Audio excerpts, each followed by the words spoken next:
This is what we're going to do. We're going to have Jack Reed chair the meeting. Now, I'm going to be chairman. I think it may not have gone to everyone, but it seems as if the Republican Party lost the majority in the last election. And therefore, I would cease to be, in a couple of days, the chairman of the meeting. So I'm going to have Jack Reed be the chairman today so he can practice a little bit and he'll be ready to take over the chairmanship. Does that sound reasonable? No response. All right. Well, good morning. The committee meets today to receive testimony on the civilian control of the armed forces. I'd like to welcome our witnesses who are experts on the topic of civilian-military relations and the importance to implementing effective national security. They are Dr. Lindsey Conn, currently Associate Professor at the United States Naval War College, and Dr. Kathleen McInnes, a specialist in the international security at the Congressional Research Service. We welcome both of you as expert witnesses. We had a very similar hearing before the Mattis nomination was completed. The president-elect has announced his intention to nominate Lloyd Austin to be the next Secretary of Defense. This is similar to the situation that we encountered with General Mattis 4 years ago, and the plan is to follow the same process that we used then. As we did in 2017, the first step, which we're taking today, is an outside experts hearing on civilian control of the armed services. This will be followed by a nomination hearing for General Austin, currently planned for 19 January. And I might add that I know General Austin very well, and I think the world of him, and I look forward to working with him and look forward to the two hearings we're going to have. After these two hearings are complete, the committee will vote on new legislation that would grant an exception to the longstanding law that requires a candidate to have been retired from active military service for 7 years before being appointed Secretary of Defense. Confession is good for the soul, and let me just comment here that I have never been a real believer in the 7-year thing to start with, and so I'm actually here learning, I suppose, from our two experts, like others would be at this time. So given his retirement in 2016, General Austin's nomination will require Congress to pass legislation providing an exception to the National Security Act of 1947 as amended, which stipulates the 7-year requirement. This requirement is intended to preserve civilian control of the armed forces, a bedrock principle of American democracy. It's been waived only twice in the last 70 years.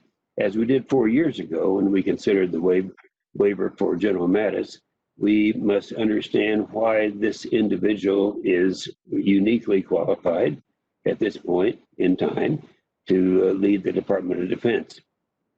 I want to make it clear that the concerns I highlight regarding the waiver are not a reflection of the personal attributes of General Austin. General Austin has a career of distinguished service to our nation, and I thank him for his willingness to serve again.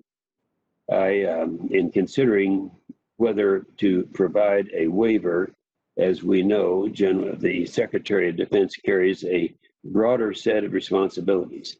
Beyond authority over our men and women in uniform, the Secretary must articulate, drive, and implement the nation's defense policy while managing the world's largest and most complex organization. A career in uniform certainly provides important insight, but does not necessarily prepare someone for the interagency battles engaging in the American public and congressional oversight. Upon the nomination of James Mattis 4 years ago, Leon, at my request it was, by the way, Leon Panetta was a former Secretary of Defense, and he said, and I'm quoting now, he said, "The Secretary must exercise the ability to understand political issues, to deal with broader issues that involve your capability, and to relate to the American people." After 40 years of successful military service, it would be natural and comfortable for Lloyd Austin to surround himself with previous military colleagues who are likely make up the bulk of his contacts rather than selecting or recommending strong civilian candidates for senior service and military service. Another fair question is that if both the Secretary of Defense and the chairman of the Joint Chiefs of Staff are from the same service and have the similar military experiences, will the president get the necessary diversity of opinion and expertise required to optimally address tough national security problems? It's also reasonable to ask whether the appointment of two generals to political positions in 4 years will increase the politicization of the senior military officers corps. Over the past few years, we've seen the involvement of retired general and flag officers in political matters, including endorsement of political candidates, grow at an accelerating pace. By possibly making it the rule rather than the exception to grant a waiver, do we undermine the current norm of apolitical senior military leadership that has served this nation so well? Fundamentally, is this the decision involving civilian control of the military alongside the president's desire to nominate a cabinet member in whom he places great trust?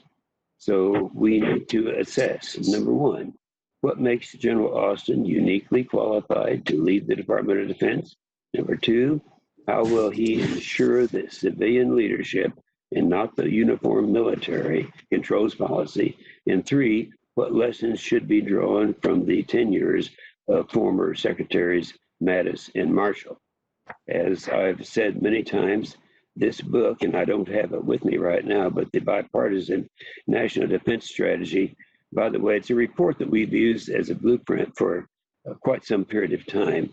This report is the National Defense Strategy. It is put together by 12 individuals, 6 Republicans, 6 Democrats. All of them were highly qualified, and we've been using them as a guide to set our strategic competitions, including strong views on the need for healthy military-civilian balance.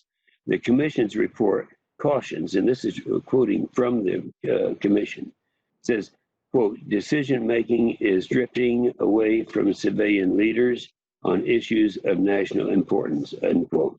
We need to consider that warning as we take the next steps. For example, military leaders must follow orders to win battles, but civilian leaders must determine when and why to fight those battles. A profoundly different question. Let's be clear, the United States faces the most daunting set of security challenges I can recall in my lifetime: a rising China, a belligerent Russia, and the continued threat from rogue regimes and global terrorism. Confronting these threats will require innovative approaches to modernize the joint force, harness new technologies, and develop strategies to compete across all domains of warfare. We can't afford to lose time. We are already falling behind in critical capabilities like hypersonics, and our adversaries are expanding their cyber and missile defense. And I noticed that we have an expert that's going to be talking about this issue that's on the panel here with us right now. So, I've been a little bit critical of the previous administration. We actually, between the 2 years of the 5-year period between 2010 and 2015, we had an occasion to reduce our military by about 25%. At the same time, China was increasing their military by 83%. So this is something that's very much of a concern to me and a concern to several of the members of our committee. So we need to determine in this case whether what the president wants to is also the best for the nation, and the stakes couldn't be higher. So, Senator Reid, I'm going to ask you to chair this meeting since you're the one there in Washington, and also you need the practice since you're going to be the chairman in about 1 week. Okay, Senator Reid.